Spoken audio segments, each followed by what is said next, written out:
భద్రాద్రి కొత్తగూడెం జిల్లా అశ్వరావుపేట ఎస్ఐ శ్రీరాములు శ్రీనివాస్ కాసేపటి క్రితం యశోద ఆసుపత్రిలో చికిత్స పొందుతూ మృతి చెందారు.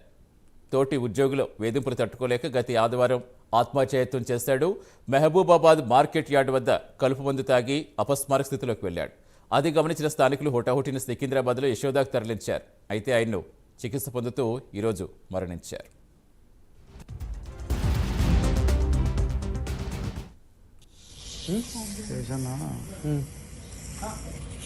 ఆంధ్ర నుంచి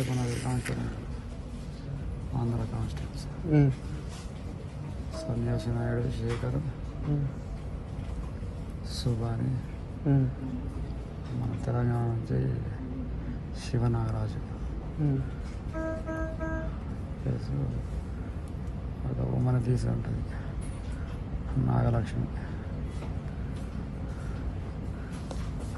వీళ్ళు సిస్టమ్ వర్క్ రికార్డ్ రాయడం, డబ్బా రేట్లు ఉంటారు. ఇలా వాళ్ళు కూడా పెట్టుకొని కావాలని నా వర్క్ ఆపుతారు. ఎందుకు ఆపుతారంటే మేము ఇట్లా చేస్తాం, నువ్వు ఎవరినైనా పెట్టుకో, మేము చేయము, దీన్ని ఒకటి చేసుకుంటామని బ్లాక్ మెయిల్ చేయడం. ఏమైంది, మనం మంచిగా చూసుకుంటాను కదా, మీరు గొడవ పడి నా వర్క్ ఎందుకు ఆపుతారు, అది కట్టు కాదని చెప్పిన. అయినా కూడా వాళ్ళు మండిగా పోయి ఫైలన్నీ పడేసి జెండర్ డ్యూటీకి ఎక్కుతాం. సర్లే అని వేరే ఉమ్మడి పీసీని, ఇంకో హరి కానిస్టేబుల్ని నేను పెట్టుకొని నడిపిస్తామంటే మేము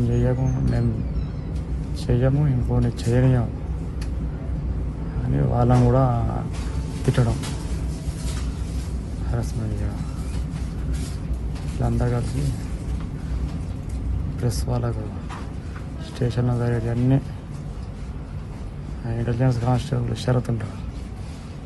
వాళ్ళ బ్రదరు నమస్తే తెలంగాణ రిపోర్టర్ రాము,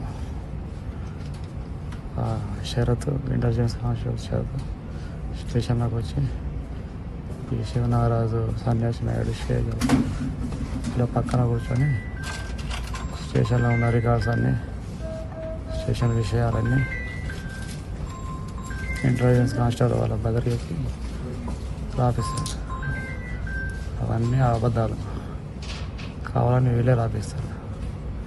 ఈ విషయాలన్నీ సిఐ గారు చెప్తే సిఐ గారు కూడా నన్నే హరాస్మెంట్ చేయడం, వాళ్ళ మాట నమ్మి. ఈ విషయాలన్నీ మళ్ళీ డిఎస్పీ గారికి ఒక రిపోర్ట్ రూపంలో డిఎస్పీ గారికి పెట్టిన. ఆయన ఏం పట్టించుకోలేదు. సిఐ ఏమో చెప్తే పట్టించుకోలేదు, నా మాట వినదు. అంతా చెప్పవద్దు కానీ అంతా రెడ్డీస్ కదా, డామినేట్ ఉంటుంది. సో ఇక కావడానికి పోయినా కూడా కూర్చోమని చెప్పకపోవడం, నీళ్ళు పెట్టించి మాట్లాడడం చేస్తాను. ఈ విషయాలన్నీ కూడా నేను ఎస్పీ గారికి కానిస్టేబుల్ మీద రిపోర్ట్ పెట్టి 25 days అవుతుంది. ఇప్పటివరకు దాని మీద యాక్షన్ లేదు. ఎస్బీఐ గారు కూడా చెప్పిన, చూద్దాం సార్ వచ్చినాక, ఎస్పీఆర్ లీవ్లో ఉన్నాడు, వచ్చినాక చెప్దాం, వాళ్ళని ఏదో చేద్దాం అని సార్ కూడా అన్నాడు. సరే ఆ ప్రాసెస్ అయితే లేదని అనుకున్నాం. రోజుకు ఈఐ పెరుగుతుంది. సిఐ గారు చిన్న వాటి కూడా మెంబర్స్ ఇవ్వడం, కావాలని క్లోజర్స్ పంపిస్తే చిన్న కారణాలతో ఫ్రీడమ్ పంపడం. ఎన్నిసార్లు సరి చేసి పంపించినా చిన్న కూడా రిమార్క్స్ పెడుతూ రిటర్న్ మార్క్స్ పంపుతూ ఉన్నారు. నాకు అర్థమైంది, వీరు కావాలనే హ్యాస్మెంట్ చేస్తున్నారు. అలాగే బయటికి నేను ట్రాన్స్ఫర్ పెట్టుకుందాం అనుకున్నా, ప్రయత్నాలు కూడా చేస్తున్నా, కానీ డిలే అవుతుంది. ఈ డిలే ప్రాసెస్లో ఈ హెరాస్మెంట్ ఇంకా ఎక్కువ అవుతుంది. కానిస్టేబుల్స్ అందరూ, ఆంధ్ర కానిస్టేబుల్ అందరూ కూడా తిరగబడడం, స్టేషన్లో ఉన్న 7 కానిస్టేబుల్ ఎస్ఐ అసలు వాళ్ళకి మర్యాద ఇవ్వకపోవడం, నువ్వేంది నాకు చెప్పడం అని మరవడం. ఇది ఇప్పటి నుంచి కాదు, గత 3-4 సంవత్సరాల నుంచి వాళ్ళది ఇలాగే ఉంది. వచ్చిన ఎస్ఐలను వాళ్ళ గ్రిప్లో పెట్టుకోవడం, వాళ్ళు చెప్పినట్టే నడవాలి. ఎస్ఐ సొంతంగా నడవడానికి లేదు. ఎస్ఐ సొంతంగా చెప్తుంటే వీళ్ళు పని మానేస్తారు, పని అవుతుంది. పైన ఆఫీసర్లు ఎస్ఐ గారిని అంటాడు. మళ్ళీ మమ్మల్ని బతలాడుకోవాలనే ఉద్దేశం వాళ్ళది. వాళ్ళు చాలా రాంగ్ పోతున్నారు వాళ్ళంతా.